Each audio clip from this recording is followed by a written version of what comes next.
नमस्कार, एनडीटीवी राजस्थान देख रहे हैं आप। मैं हूं आपके साथ शिवानी मिश्रा। और देश भर की लोकसभा सीटों को लेकर 7 चरणों में हुए मतदान के बाद अब नतीजों का इंतजार है। लोकसभा चुनाव का मतदान समाप्त होने के बाद अब हर कोई ये जानना चाहता है कि 2024 के चुनाव में चैंपियन कौन बनेगा। 7 चरणों का लोकसभा चुनाव आज समाप्त हो रहा है। कुछ ही देर में एग्जिट पोल शुरू हो जाएगा, जिसमें अलग अलग एजेंसियां अपने अपने रिसर्च के हवाले से ये बताएंगी कि इस बार चुनाव कौन जीतेगा। राजस्थान, मध्य प्रदेश, उत्तर प्रदेश, बिहार, दिल्ली सहित देश के अलग अलग राज्यों में किसकी जीत होगी। प्रधानमंत्री नरेंद्र मोदी, अमित शाह, राहुल गांधी, राजनाथ सिंह, गजेंद्र सिंह शेखावत सहित अन्य बड़े चेहरों की सीट पर किसकी जीत होगी। एग्जिट पोल में इस पर भी चर्चा होगी। लोकसभा चुनाव के एग्जिट पोल के पल पल का जो अपडेट है वो हम आपको बताएंगे एनडीटीवी पर। लोकसभा चुनाव 2024 का एग्जिट पोल आप जरूर देखिए और साथ ही एग्जिट पोल के बाद एनडीटीवी पर पोल ऑफ पोल्स 2024 भी प्रसारित होगा। हालांकि ये बता दें कि एनडीटीवी ने खुद से कोई एग्जिट पोल नहीं किया है, लेकिन यहां तमाम एजेंसियों का एग्जिट पोल बताया जाएगा। साथ ही अंत में एनडीटीवी का पोल ऑफ पोल भी आएगा और एग्जिट पोल के साथ उस पर चर्चा के लिए देश की राजनीति के लिए जानकार सटीक विश्लेषण भी करेंगे। तो वहीं बात की जाए आज हुए वोटिंग की, तो अब तक जो जानकारी मिली है उसके मुताबिक 3 बजे तक 49.68% से ज्यादा वोटिंग हुई है। उत्तर प्रदेश में 46.83%, ओडिशा में 49.77%, चंडीगढ़ में 52.61%, झारखंड में 60.14%, पंजाब में 46.38% और पश्चिम बंगाल में 58.48%, बिहार में 42.95%, हिमाचल प्रदेश में 58.41% मतदान दर्ज किया गया है। तो 8 तस्वीरें आपकी टीवी स्क्रीन पर भी आपको दिखा रहे हैं। फाइनल राउंड की ये वोटिंग चल रही है। आपको बता दें, तमाम दिग्गजों की किस्मत का फैसला ईवीएम में आज कैद हो जाएगा।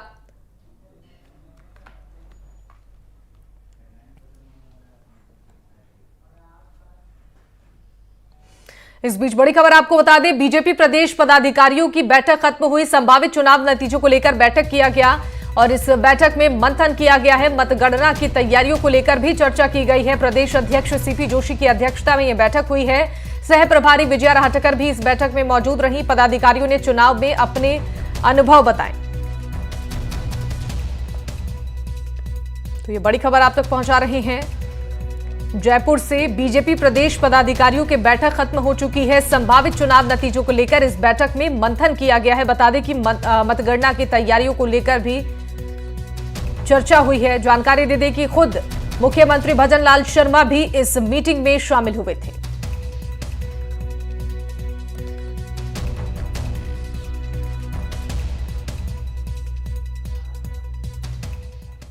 जोधपुर रेंज की साइक्लोरा टीम लगातार अपराधियों के खिलाफ कार्रवाई कर रही है। ताजा मामला पेपर लीक का मास्टरमाइंड आरोपी पौरव कालेर को जोधपुर रेंज की साइक्लोरा टीम ने गिरफ्तार कर एसओजी जयपुर के हवाले कर दिया है। सीकर के अपार्टमेंट में छुपकर बैठे पौरव कालोर को साइक्लोरा टीम ने नाटकीय अंदाज में जाल बिछाकर गिरफ्तार किया। वहीं आरोपी की गिरफ्तारी के बाद कई खुलासे होने के आसार हैं। जोधपुर रेंज आईजी ने कहा है कि ऑपरेशन पताका के तहत उप निरीक्षक भर्ती 2021 पेपर लीक का मास्टरमाइंड पौरव कालेर पर 50,000 का इनाम था। 2 महीने और 2000 किलोमीटर के लुका छिपी के खेल के बाद अब आखिरकार जोधपुर रेंज की साइक्लोरा टीम ने आरोपी को धर दबोचा है। आरोपी पौरव कालेर चूरू जिले के छापर थाना इलाके के रामपुर गांव का निवासी है। आरोपी साल 2021 की उप निरीक्षक भर्ती परीक्षा घोटाले का मास्टरमाइंड है। साल 2024 में पेपर लीक घोटाले के बाद से ही आरोपी फरार था और 2 महीने से पुलिस राजस्थान, गुजरात, गोवा, दिल्ली और पंजाब जैसे राज्यों में तलाश कर रही थी। साइक्लोरा टीम सहित आधा दर्जन एजेंसियां आरोपी की तलाश में थी। शातिर अपराधी पौरव साल 2021 के पटवार परीक्षा में ब्लूटूथ कांड में पहले भी गिरफ्तार हो चुका है। अपराधी की तलाश में दिल्ली, अहमदाबाद और जयपुर में छापे मारी गई थी, लेकिन अब आरोपी साइक्लोरा टीम के हाथ से बच निकला था। आरोपी पौरव कालेर बीकानेर में कोचिंग संस्थान के नाम से अभ्यर्थियों को पास करवाने के एवज में 10 से 15 लाख की रकम लेता था। पौरव कालेर को जिन अभ्यर्थियों की मदद की थी उसके नाम भी आरोपी अब एजेंसी को बता रहा है। आरोपी पर 50,000 रुपए का इनाम पुलिस मुख्यालय के स्तर पर घोषित है। 50,000 रुपए का यह इनामी बदमाश सब इंस्पेक्टर भर्ती घोटाला 2021 और उसके पहले पटवारी भर्ती घोटाले का भी मास्टरमाइंड रहा है। ब्लूटूथ के आधार पर किस तरीके से इस घोटाले में शामिल होकर क्या करना होता है, इसका ये बहुत बड़ा एक्सपर्ट रहा है। बहुत महत्वपूर्ण खुलासे इसके द्वारा किए जा रहे हैं और इन खुलासों के आधार पर मुझे लगता है कि भर्ती घोटाले में जो पेपर लीक भर्ती घोटाला चल रहा है उसमें एसओजी को और बड़ी सफलताएं मिलेंगी। फिलहाल इसको गिरफ्तार करके एसओजी की टीम को सौंप दिया गया है। रेंज स्तर की साइक्लोनर टीम की यह पिछले 3 महीने में 13वीं बड़ी सफलता है, जिसमें उन्होंने बड़े मोस्ट वांटेड अपराधियों की गिरफ्तारी के लिए जो अभियान चला रखा है उसमें 13वीं सफलता है। राजस्थान में बीते कई दिनों से भीषण गर्मी और लू से लोग बेहाल हैं। ऐसे में आगामी दिनों में राजस्थान के कुछ इलाकों में राहत की खबर है। जयपुर मौसम केंद्र के अनुसार उत्तर और पश्चिमी राजस्थान में भीषण लू की स्थिति में कमी आ सकती है। साथ ही अधिकतम तापमान में 2 से 3 डिग्री सेल्सियस की गिरावट होने की संभावना है, जिससे कि प्रदेश के अधिकांश भागों में हीट वेव से राहत मिलने की संभावना है। पूर्वी पश्चिमी राजस्थान के जिलों में पश्चिमी विक्षोभ के कारण तूफान आने की संभावना है। अलवर, दौसा और आसपास के इलाकों में आंधी के साथ हल्की बारिश की संभावना जताई गई है।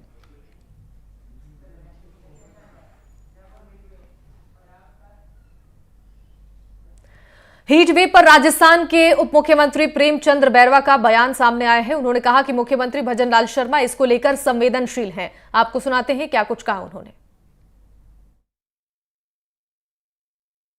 जो डायरेक्शन दिए है उसका हम माननीय न्यायालय का बिल्कुल सम्मान करते हैं और जैसा भी लीगल पॉसिबल जो भी होगा निश्चित रूप से उस पर हमारी सरकार उसको करने के लिए कटिबद्ध है, निश्चित रूप से करेगी।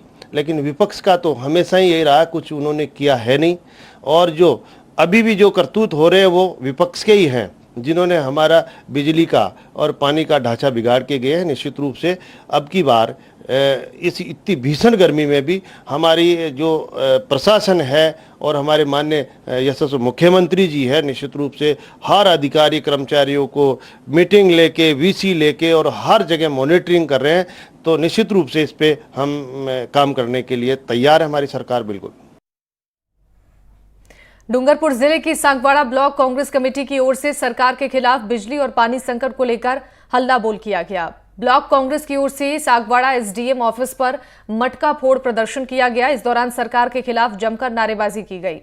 कांग्रेस ने एसडीएम को राज्यपाल के नाम ज्ञापन सौंपकर इलाके में बिजली और पानी के इंतजाम करवाने की मांग रखी है। कांग्रेसी नेताओं ने कहा है कि बिजली संकट से जनता परेशान है। भीषण गर्मी के मौसम में ग्रामीण इलाके में 7 से 8 घंटे तक बिजली की अघोषित कटौती की जा रही है, जिससे लोगों को परेशानियों का सामना करना पड़ रहा है। इतना ही नहीं, सांगवाड़ा शहर और ग्रामीण इलाकों में पानी का संकट भी बना है। सांगवाड़ा के प्रमुख पेयजल स्रोत लोडेश्वर बांध का पानी सूख गया है और वहीं धरने को संबोधित करते हुए कांग्रेसी नेताओं ने बिजली और पानी के संकट को लेकर सरकार पर जमकर निशाना साधा। धरने में एआईसीसी सदस्य दिनेश खोड़निया, कांग्रेस जिला अध्यक्ष वल्लभ पाटीदार, सांगवाड़ा नगर पालिका अध्यक्ष नरेंद्र खोड़निया सहित अन्य ब्लॉक स्तरीय पदाधिकारी शामिल रहे।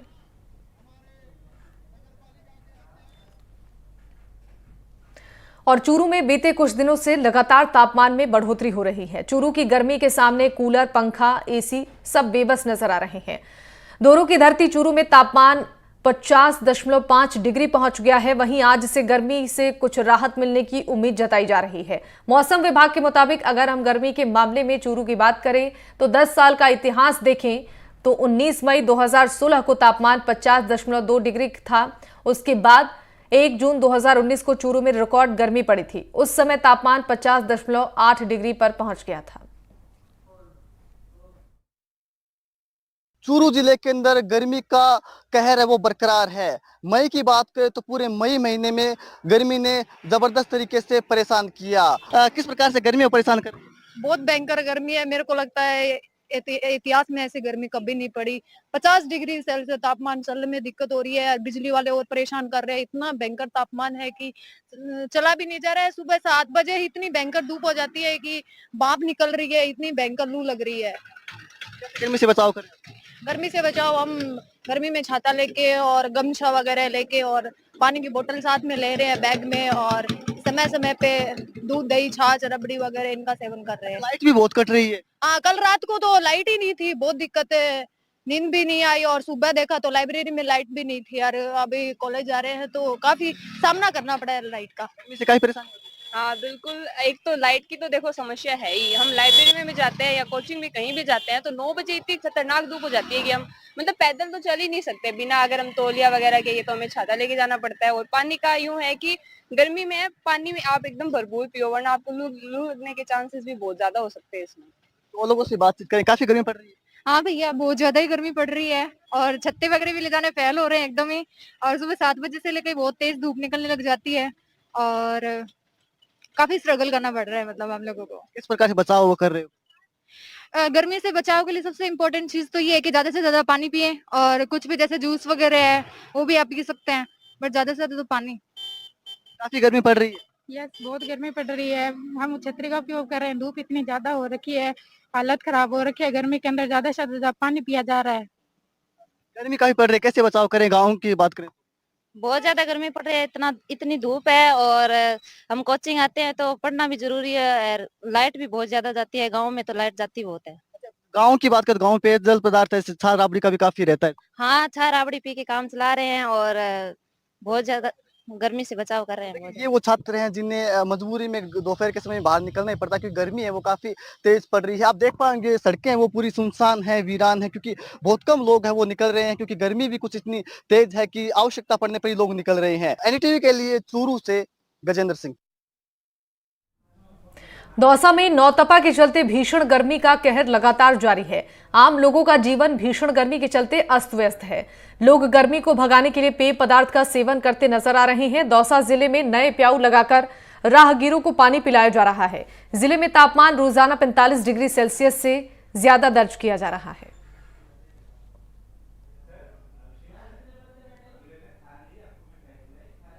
राजस्थान के अंदर जो नौतपा है उसको लेकर यहाँ पर जो दौसा जिले के अंदर अगर गर्मी की बात करें तो यहाँ पर टेम्परेचर है वो करीब 45 डिग्री से अधिक सेल्सियस माना जा रहा है। और लोग बाग जो गर्मी का जो सितम है उससे जो जीवन है वो अस्त व्यस्त है। कहीं पर लोग बाग पेड़ की छाँव में तो कहीं गर्मी को दूर भगाने के लिए पेय पदार्थ या जो लिक्विड है उसको लगातार यहाँ पर सेवन कर रहे हैं और लगातार जो यहाँ गर्मी है उसका लगातार कहर देखने को मिल रहा है। बात करें कि बीती रात को यहाँ पर जो मेहंदीपुर बालाजी धाम है वहाँ पर एक युवक की गर्मी से हीट स्ट्रोक से मौत होने का भी मामला सामने आया है, जिसके अंदर जो पुलिस है उसने जो डेड बॉडी है पुलिस का मानना है प्रथम दृष्टया की हीट स्ट्रोक से उसकी डेथ हुई है। साथ के अंदर बात करें तो गर्मी का जो यहाँ पर जो सितम है दौसा के अंदर वो लगातार नौतपा है उसका कहर लगातार जारी है। और यहाँ पर जो लोग बाग हैं वो सरकारी जो एडवाइजरी है उसको लगातार पालना करते हुए भी नजर आ रहे हैं। साथ के अंदर हम बात करें कि जो नौतपा है उसको लेकर यहाँ पर जो लोग बाग हैं वो गर्मी को दूर भगाने के लिए जगह जगह जो लिक्विड पेय है या छाँव है उसका सहारा लेते नजर आ रहे हैं। साथ के अंदर जगह जगह भी दौसा जिले के अंदर हर मोड़ पर हर चौराहे पर लगातार जो लोग बाग हैं उन्होंने भी प्याऊ और पीने के लिए जो राहगीर हैं उनके पानी की व्यवस्था की गई है। साथ के अंदर नौतपा और गर्मी को दूर करने के लिए जो लोग बाग हैं वो नए नए जतन करते नजर आ रहे हैं। दौसा से देवेंद्र नरूका, एनडीटीवी। प्रदेश भर में पड़ रही भीषण गर्मी के बाद गंगापुर सिटी क्षेत्र के लोगों को 3 दिन में राहत मिली है। 3 दिन पहले जहां शहर का तापमान 48 डिग्री से 49 डिग्री तक पहुंच गया था, वहीं पर अब पिछले 3 दिनों से तापमान 45 और 44 के बीच ठहरा हुआ है। आसपास के इलाके में हुई हल्की बारिश और बादल छाए रहने से गर्मी की तपन में थोड़ी कमी आई है, लेकिन फिर भी लोग सुबह 11 बजे के बाद घर से निकलने में परहेज कर रहे हैं। आज गंगापुर सिटी का तापमान 39 डिग्री के आसपास बना हुआ है, वहीं दोपहर तक इसके 43 डिग्री तक पहुंचने की संभावना मौसम विभाग की तरफ से जताई गई है। इस वक्त हम मौजूद हैं गंगापुर सिटी के ट्रक यूनियन चौराहे पर और अक्सर ये ज़्यादातर बिजी रहता है, व्यस्त रहता है क्योंकि चौराहा है। लेकिन 11 बजे तक अच्छी खासी भीड़ नजर आती है और उसके बाद फिर लोगों का आवागमन थोड़ा सा कम हो जाता है। लेकिन इतना जरूर कह सकते हैं कि 2-3 दिन से लोगों को गर्मी से राहत जरूर है। कुछ रिक्शा चालक हमारे साथ हैं, उनसे जानने का प्रयास करेंगे अभी गर्मी की क्या स्थिति है गंगापुर में। हल्की है, अब कम है, थोड़ी कम है और 2-3 दिन पहले ज्यादा थी। अभी काम धंधा कैसा चल रहा है? गर्मी से काम धंधा प्रभावित हुआ है कि नहीं हुआ है? ठप्प है धंधा भी।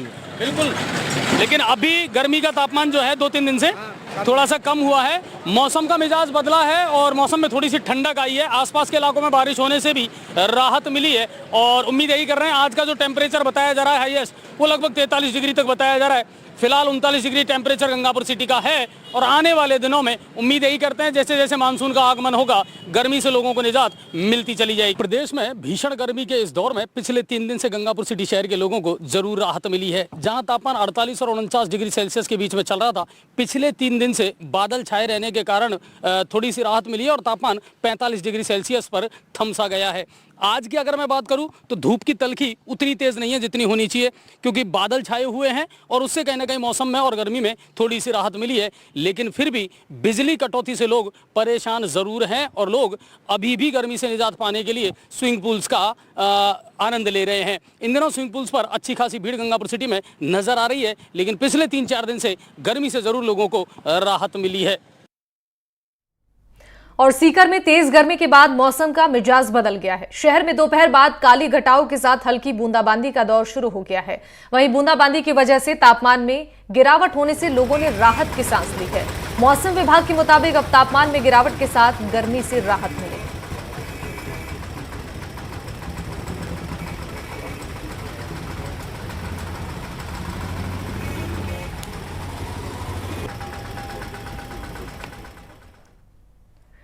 चित्तौड़गढ़ जिले के बस्सी थाना इलाके के नगरी के पास सड़क हादसे में 2 लोगों की मौत हो गई। वहीं हादसे में 3 बच्चों समेत 5 लोग घायल हो गए। बताया जा रहा है कि खड़े स्टोन से भरे ट्रेलर से पीछे से वाहन जाकर घुस गई और कार में आगे की ओर बैठे 2 शख्स की मौके पर ही मौत हो गई। वहीं 3 बच्चों समेत 5 लोग घायल बताए जा रहे हैं। हादसे के बाद ग्रामीणों ने कार में फंसे लोगों को बाहर निकाला, साथ ही घायलों को जिला अस्पताल में भर्ती कराया गया। पुलिस ने शवों को अस्पताल की मोर्चरी में रखवाया है।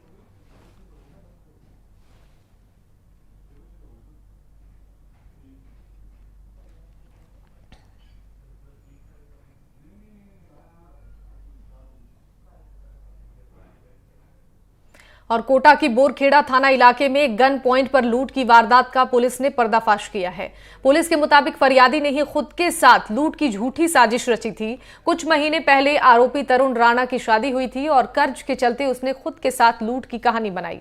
आरोपी ने खुद के साथ रात के समय बोरखेड़ा लिंक रोड के पास 2 बदमाशों ने गन पॉइंट पर सोने का लॉकेट, सोने का कड़ा और ब्रांडेड मोबाइल लूटने की झूठी कहानी रची।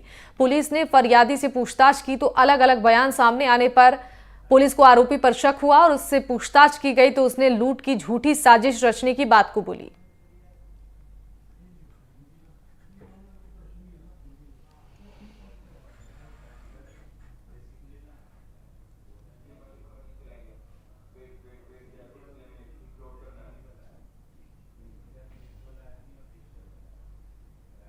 तो कर्ज के चलते झूठी साजिश रची गई थी, जिसका भांडाफोड़ पुलिस ने पूछताछ के जरिए किया। लूट की झूठी साजिश का पर्दाफाश तब हुआ जब पुलिस ने आरोपी युवक से पूछताछ में कई सारे सवाल पूछे और सभी सवालों के अलग अलग जवाब देने के बाद इस मामले का खुलासा हुआ। झालावाड़ में सड़कों पर खतरनाक तरीके से जीप चलाकर लोगों की जान खतरे में डालने वाले आरोपी को पुलिस ने गिरफ्तार कर लिया है। आरोपी इस्माइल चौधरी को पुलिस ने गिरफ्तार कर खतरनाक स्टंट कर रील बनाने के काम में ली गई थार जीप जब्त कर ली है। आरोपी युवक खतरनाक तरीके से वाहन चलाकर स्टंट करने की वीडियो रील बनाकर सोशल मीडिया पर पोस्ट करता था। वीडियो वायरल होने पर कोतवाली पुलिस ने 2 अलग अलग मामले दर्ज कर एक आरोपी को गिरफ्तार किया है, जबकि दूसरे की तलाश की जा रही है। कोतवाली पुलिस सीआई चंद्र ज्योति शर्मा ने बताया कि वाहन ड्राइवर मेन रोड पर अपने चलते हुए वाहन की स्टीयरिंग छोड़कर वाहन की छत पर चला जाता है। इससे खुद और अन्य आम नागरिकों की जान को खतरा उत्पन्न होता है। इससे कई सड़क दुर्घटनाएं हो सकती हैं और इसमें कई लोग घायल हो सकते हैं और कई लोगों की जान तक जा सकती है। ऐसी घटनाओं की रोकथाम के लिए कोतवाली पुलिस ने 2 वाहन चालकों की पहचान कर उनके विरुद्ध मुकदमा दर्ज किया है।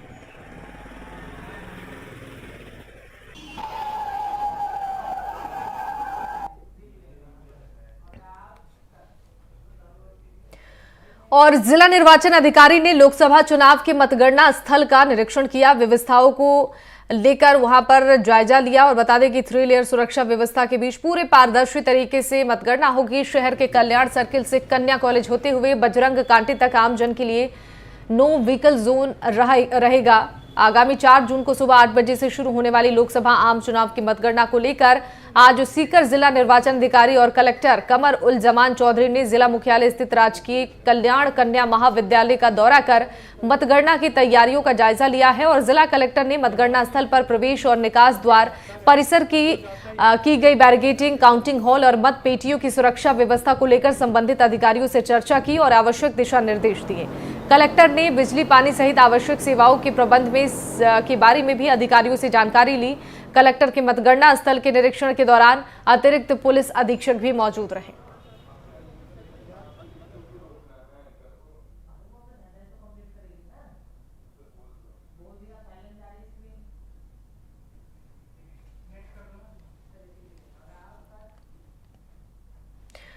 बढ़ते आगे, बाड़मेर जिले में धोरीमना उपखंड क्षेत्र में जमीनी विवाद के चलते परिवार जिला कलेक्टर के आगे धरने पर बैठ गया। उनका आरोप है कि कुछ लोगों ने सीमा ज्ञान की आड़ में तहसीलदार, पुलिस और राज्य विभाग के कार्मिकों की मौजूदगी में खेत पर कब्जा कर लिया है और घर का रास्ता भी बंद कर दिया है। शनिवार को पूर्व मंत्री हेमाराम चौधरी और बाड़मेर जैसलमेर लोकसभा सीट से कांग्रेस प्रत्याशी उमेदाराम बेनीवाल भी धरना स्थल पर पहुंचे और पीड़ित परिवार को न्याय दिलाने की मांग की। हमारे सहयोगी से बातचीत करते हुए एसडीएम ने क्या कुछ कहा है वो आपको सुनाएंगे। वहीं आपको बता दें कि मौके पर पहुंचे पूर्व मंत्री और बाड़मेर विधायक हेमाराम चौधरी से हमारे सहयोगी ने इस मामले में बातचीत भी की। ठीक है, उन्होंने बस ये कहा कि चीने जो पत्थर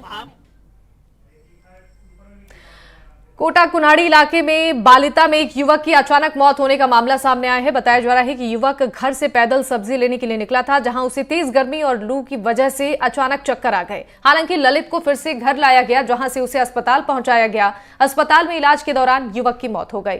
परिजनों ने भीषण गर्मी और लू के चलते मौत होने की संभावना जताई है। परिजनों ने भीषण गर्मी से मौत की आशंका जताते हुए कहा है कि एमबीएस अस्पताल की मोर्चरी में मृतक के शव का पोस्टमार्टम कराकर यहां परिजनों को सुपुर्द कर दिया गया।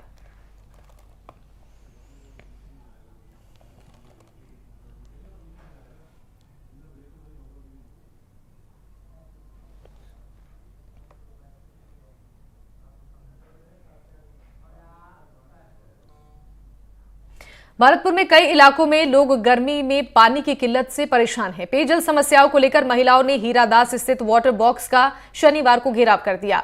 ईदगाह कॉलोनी की महिलाओं ने ये विरोध प्रदर्शन किया है। इलाके की कुछ गलियों में पिछले कई महीनों से पानी नहीं आ रहा है। जलदाय विभाग और प्रशासन को कई बार स्थानीय लोगों ने समस्या भी बताई है, लेकिन विभाग ने समस्या को लेकर अब तक कोई समाधान नहीं निकाला है। अब प्रदर्शनकारी लोगों ने जिला कलेक्टर कार्यालय के बाहर प्रदर्शन करने की चेतावनी दी है।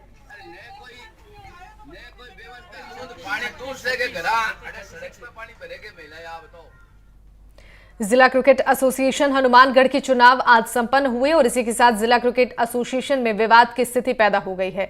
दरअसल सहकारिता विभाग ने जिला कलेक्टर के आदेश पर क्रिकेट एसोसिएशन का चुनाव 1 जून को तय किया था, लेकिन आज जब चुनाव हो गया और एक गुट के सभी प्रत्याशी निर्विरोध जीत गए तो दूसरे गुट ने आपत्ति जताई है और बताया कि 28 मई को अपने निर्वाचन अधिकारी को वैध बताते हुए चुनाव करवा लिए थे, जिसमें अध्यक्ष पद को छोड़कर सभी पदों पर निर्विरोध निर्वाचन हुआ था और मनीष धारणिया सचिव निर्वाचित हुए थे।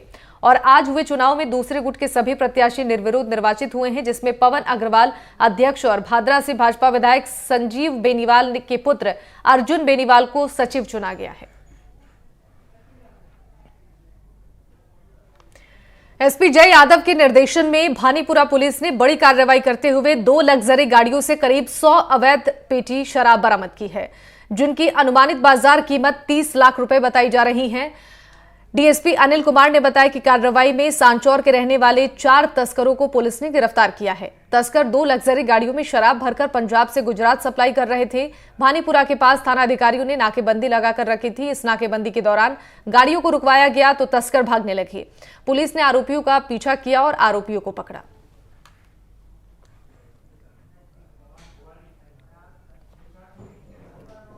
अलवर में रामगढ़ क्षेत्र के यादव नगर गांव में रात में बिजली कटौती से परेशान ग्रामीणों ने जबरदस्त हंगामा किया। ग्रामीणों के साथ कांग्रेस सचिव बलराम यादव भी मौजूद रहे, जहां रामगढ़ जीएसएस पर कपड़े उतारकर धरना प्रदर्शन किया गया और इसकी सूचना जैसे ही बिजली विभाग के अधिकारियों को लगी, विभाग के जेईएन सोनू शर्मा आनन फानन में पुलिस के साथ मौके पर पहुंचे। वहीं मुर्दाबाद के नारे लगाने शुरू हो गए। प्रदेश कांग्रेस सचिव बलराम यादव ने बताया कि यादव नगर गांव में बार बार बिजली की कटौती से लोग परेशान हैं। रात को 1 बजे बिजली विभाग के जेएसएस पर कपड़े उतारकर धरना प्रदर्शन किया गया।